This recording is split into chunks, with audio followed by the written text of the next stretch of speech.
कोई कोई तो डर रहा है और भूल दिया जाएगा, कोई कोई तो सर नीचे करके बैठ गए, अरे महाराज क्या खाल उखेड़ी जाएगी। हाँ हाँ ये सही है, घबराओ नहीं, सही है। एक जगह मैंने ऐसे जब ये कहा तो एक सज्जन खड़े हुए, बड़े सत्संगी थे, बोले महाराज एक बात पूछे। हमने कहा जी। बोले ये बताओ ना कि जब मरने के बाद ये शरीर यही पक्का तालाब पे जला दिया जाएगा तो उधर नरक कौन जाएगा भाई? क्यों भाई? बात तो अच्छी है। जब ये मरने के बाद शरीर यही जलेगा महादेव के सामने, तो वहां नरक जाएगा कौन? कौन जाएगा नरक? तो मैं आपको बताऊं ये शास्त्रोक्त बात है। हाँ ये आपकी शंका है, इसका समाधान मैं दे रहा हूं।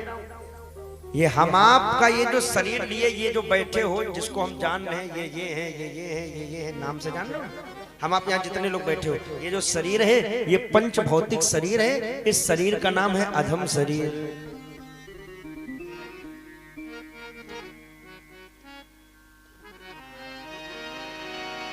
शीत जल पावक गगन समीरा, पंच रचित अधम शरीर। इस शरीर का नाम अधम शरीर है। पंच भौतिक तत्वों से मिलकर के बना है। पृथ्वी, जल, आकाश, वायु और तेज, अग्नि, इन चीजों से मिलकर बना है। और ये इन 5 तत्वों से शरीर मिला है, इन्हीं तत्वों में मिल जाएगा।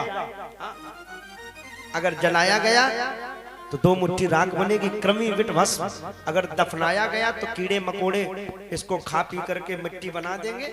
और अगर बहा दिया गया पानी में तो जल में रहने वाले जीव जंतु नोच नोच के खा जाएंगे और मलमूत्र करके बहा देंगे। बस इतना ही होगा, चौथी कोई गति नहीं। तो ये शरीर जो मिला ये यही छूट जाएगा। तो फिर नरक स्वर्ग कौन जाएगा? बोलो ना भाई, स्वर्ग कौन जाएगा, नरक कौन जाएगा? तो शास्त्र कहता है, गरुड़ पुराण की कथा कहती है कि स्वर्ग नरक उसे दिखाया जाता है। किसको? इस शरीर को नहीं। इस शरीर के अंदर एक शरीर बैठा है, इस शरीर के अंदर। और उस शरीर का क्या नाम है पता है आपको? आत्मा, जीव।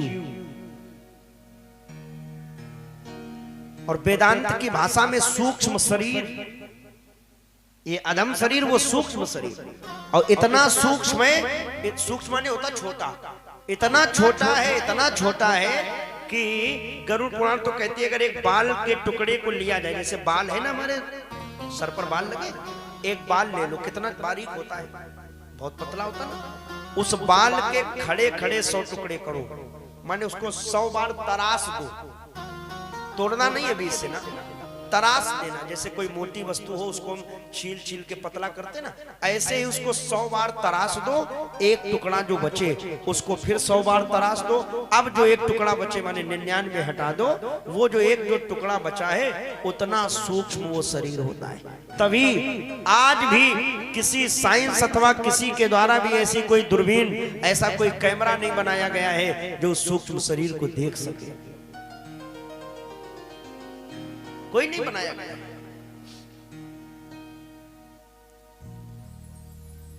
मैं आपसे कहूं,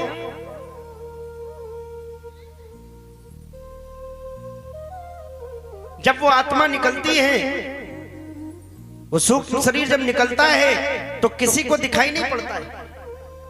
देखना हमारे आसपास मरते समय लोग, घर के लोग एकत्रित होते हैं, और सब कहते हैं, कोई कहता ये करो, कोई कहता वो करो, कोई कहता ये करो, सब एकत्रित होते हैं। लेकिन मरने वाले उस प्राणी के पार्थिव शरीर को तो देखते हैं कि ये देखो पड़ा, ये हाथ पैर सब कुछ वैसे ही है, कुछ बदला नहीं है। लेकिन वो जब आत्मा निकल जाती है तो लोग कहते हैं मिट्टी हो गया, और कोई उसे देख ही नहीं पाता। हाँ इतना जरूर आभास करते हैं कि अगर मुंह खुला रह जाए मरते समय तो लोग कहते प्राण जो है ना वो मुंह से निकल गए। आंखें खुली रह जाए तो लोग कहते प्राण है आंखों से निकल गए। मलमूत्र हो जाए तो लोग कहते रहे तो बेकार ही हो गया, है ना? ये तो कहते हैं मेरे भाई बहन। वो सूक्ष्म शरीर इतना सूक्ष्म, और उसी सूक्ष्म शरीर को स्वर्ग और नरक ले जाता है। इसको तो यही मिला, यही छूटता है, उसको नरक और स्वर्ग दिखाता है और उसको कष्ट मिलता है। अब आप कहोगे क्या नरक हो सकता है, स्वर्ग हो सकता है? अरे कुछ लोग तो हमसे कह देते महाराज स्वर्ग नरक जो है ना वो सब यही रखा है, इसी दुनिया में है। चलो भाई मान रहे हैं आपकी बात, तो कैसे मानोगे कि इसी दुनिया में है? कभी देखा है नरक? मैं आपको बता रहा हूं, आज सुन लो। आज जो लोग यहाँ आए हैं ना, आज नरक जान लो कि वास्तविक नरक क्या है, कहाँ है, और है तो क्या फफूंद में है? फफूंद में भी है। जहां इंसान है वही नरक है। कैसे है तो मैं आपको बता रहा हूं। कभी आप रोड पर निकलिए फफूंद की,